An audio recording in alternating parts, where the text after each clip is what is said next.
Hey, if you're a business owner, I bet you're looking for some scary news right now. Probably not. But I want to give you this news anyways because it's important, particularly if you're thinking about exiting your business. There's 5 major ways that most owners will exit their business, and none of them are probably what you had in mind. This is a language that I'm getting from Chris Snyder, but it's something that's really been around just statistically for a very long time. 50% of business owners will exit their business by dying. That's the main way out of your business. So if you're thinking, I know when the timing's right, I'll know when I'm ready to sell, this is at least 50% the likelihood of how you're going to actually exit your business. So at least at a minimum, my encouragement to you is make sure you've got an estate plan in place, make sure you've got a will in place, because at least half of business owners guess that one wrong, or they decide they want to die with their boots on, which fair enough. Just make sure that your family and your employees and your customers are all ready for that to happen. The second big way that people exit their business is through disease or a health issue.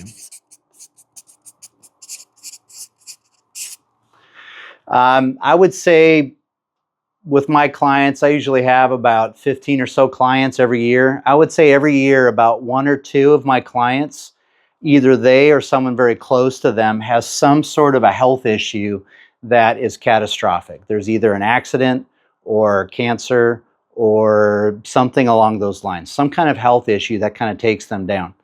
And it may not be to the owner themselves. It may be to a close family member. It may be to a key player on your team that it's very difficult to operate without that individual. Whatever it is, it happens frequently. Another major challenge is that there's divorce.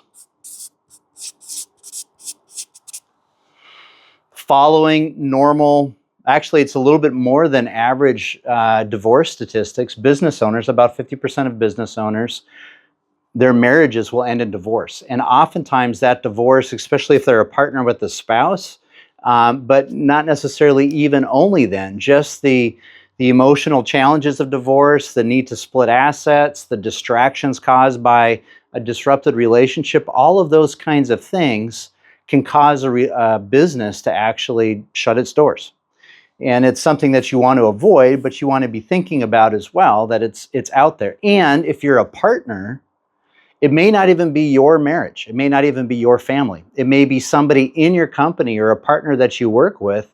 They're going through a divorce, and its ripple effects can impact the entire company. The fourth D is disagreement.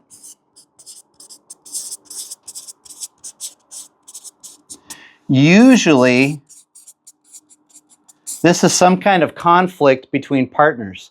Very, very common. There's some misunderstanding about expectations, misunderstanding about roles. Oftentimes, if you have a relatively successful or mature business and there's a group of partners, one of them may feel like, you know what, this is why we built the business. I'm going to kick back a little bit and just enjoy the money coming in. Whereas you have another partner that's saying, no, we still need to be there every day. We still need to be, grinding away, working hard, setting a good example, doing all of the things. And there can be disagreement around those kinds of things. There's often disagreement around major decisions or even minor decisions in a company. Doesn't really matter the cause. What my point is that disagreement shows up frequently with partners. In fact, many partnerships, small digression here, most partnerships on their own fail. It's a tricky thing to do. However, most large companies are all built on partnerships. So a partnership done well can take you a very, very long ways, but it's not easy to do. Oftentimes, for the same reason a lot of marriages don't work well, is people fall in love and they get excited and it's going to be awesome. We're going to make a bunch of money together. We're going to work happily ever after. And they don't think about the need for communication, the need for trust building, the need for all of those kinds of things that are necessary in a good business relationship. And then the last D, disillusionment. Need to check my spelling on this.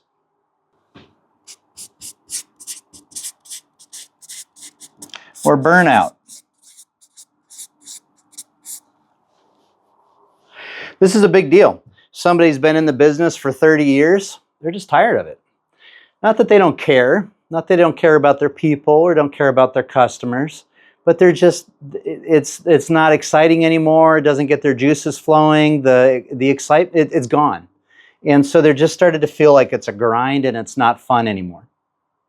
And so these are the major reasons why people leave their business. And the challenge with these, I mean, death will just happen to you. But the challenge with the rest of these is by the time you realize I'm burned out, or this conflict, we don't know how to fix this anymore, or I don't think this marriage is going to survive this, or this health issue is a bigger deal than we expected. By the time you figure these things out, usually an owner's attention and energy has been diverted away from operating the business well into managing or dealing with one of or however many of these issues are going on. And so almost always, you can see this in financial statements frequently, you'll just start to see a decline in performance in the company. And it usually is marked by, or the inflection point is whenever something here was starting to emerge. The problem is by the time it's acknowledged, the decline has happened for a number of years, maybe 1, 2, 3 years or longer. And by now, the value of the company and the sellability of the company, basically its attractiveness and ready to sell, has gone down significantly, which makes it even harder for you to be able to sell the business if that's something you wanted to do, even if you were in a frame of mind to be able to pursue that. So my encouragement to you is don't wait to build an exit strategy or an exit plan when you feel ready to sell. My encouragement to you is to build a very healthy, high-functioning business that isn't dependent on you. So if something were to occur, the company can operate fine without you. Then if something were to occur, A, the company doesn't require your presence to be there. Second, it's still valuable. It can still sell without your active, daily, day in and day out engagement with the company. That's the healthiest strategy. So my wife and I did something like this. We have 3 kids, and so we built an estate plan. Along with the estate planning, we have investment strategies in place and ways of structuring our life so that if something in the, unimaginable scenario that something happened to both of us and our kids were left alone, we have them set up. It's all been thought through. And it's because really the driver of this for me was because I started to see these things happen with my clients every year. I see a number of people going through one or more of these issues. As I mentioned, fortunately, I've not had many die, but I've had key employees die for clients. Disease has definitely been there. Always, it's 2 or 3 clients a year, it seems like. Divorce comes up. I wouldn't say 50% of my clients are going through that, but it's, there seems to always be one at least that's struggling with their marriage or their relationship, or a partner is. Disagreements with partners is very frequent, it's very common. And disillusionment or burnout is also very common. This is actually the state that most of my clients come to me in, where they're just fried and they want to get out. And so these things can be addressed. You can safeguard yourself from them, but you do that by good advanced planning and good advanced preparation. If you're interested in learning more about that, watch my other videos. I'll provide a lot of content on how to build a robust company that can operate well and has high value and actually is ready to sell whenever you want to sell, you're not just getting it ready at the time. So let's talk practically about some of the things that you can do to protect yourself or mitigate these risks. I mean, this is besides staying healthy, building good relationships, practicing good communication skills and those kinds of things. Like, do all of that. That'll help you as well. But specifically, what I want to do is talk about some options for how you can build a more resilient business. Some basic kind of high-level overview. And this is important. About 80%, according to, let's see what's the research I'm looking at here. According to the Federal Reserve Bank of Minneapolis, about 80% of small business owners don't have an exit plan at all. We already know from research done by the Exit Planning Institute that fewer than 30% of businesses will actually ever even sell. And so exiting well is actually unlikely. It's not the most common scenario. It's you occasionally hear people talk about it, but oftentimes they're not telling you the whole story. It's just the reality of that. But you're not hearing about all of the people who use a euphemism for closing down their business, and they try to dress it up. Who wouldn't? Because who wants to make it look like it was a hard experience? But there's often very hard stories when you hear about somebody shutting down their business. So there's a few things that help you make your business more operationally resilient. The first thing is operational independence from the owner, as well as from any key employee. So if you have a financial person, they're the only person that knows your books, that's a place of weakness. It's good that you have somebody outside of yourself who understands the books.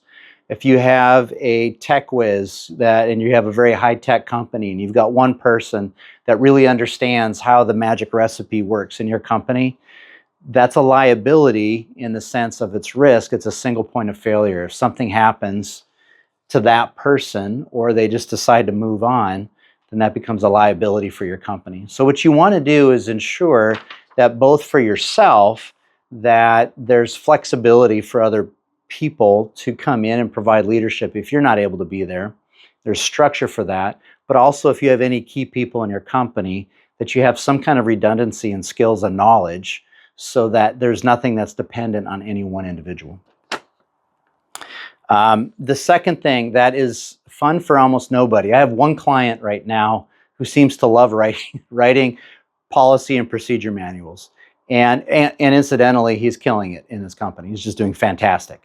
But most people don't like doing this. But having documentation around how are things done, what's our recipe for success, this is so critical and it's so important to a well-functioning company that I encourage you to do it. Something that I have another client right now that's getting ready to exit this year, and they're struggling with writing some of these documents and putting some of these policies and procedures down.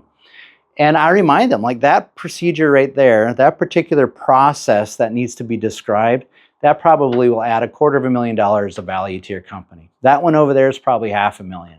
That one over there is maybe $100,000. These start to add up pretty quickly. Next thing you know, you realize that this P&P manual or playbook or whatever you want to call it might be worth $1 million, $2 million, $5 million, depending on the size of your company. It may have significant value connected to sitting down and writing these out. Why? Because when a buyer comes along, they're going to want to know what's the recipe for your company. They're not going to want to have to try to figure it out. The second thing is this allows your company, it proves that your company can operate without you because the playbook is there, the recipes are there. People know what to do without having to ask you or someone else what to do. The third thing is having good succession planning in place. I have a fantastic toolkit that's for free called Succession 360. And if you can download that, there'll be a link down below. But my encouragement to you is to plan for leadership to be replaced within the company and to plan for staff to be replaced, even if nobody is indicating or signaling right now that they're planning on going. The reality is there's always transitions, there's always movements, and there's always things that we don't anticipate that either may bump you or a key employee out of where they're at right now. You want to be prepared for that. And the last thing that I encourage you to do is to regularly evaluate your exit readiness of the company. Periodically have valuations or estimates of value done so that you know where you're at right now. Understand what the key drivers of value are in your business. All of this will help you build a structure that's resilient, that's healthy, and that's strong so that in the unfortunate circumstance that one of these may happen to you or a key player on your team, you'll be robust and resilient and be able to manage that. Hopefully that helps. Subscribe and like and do all of those things. And stay tuned for more content about how to build a very high value and well-functioning business.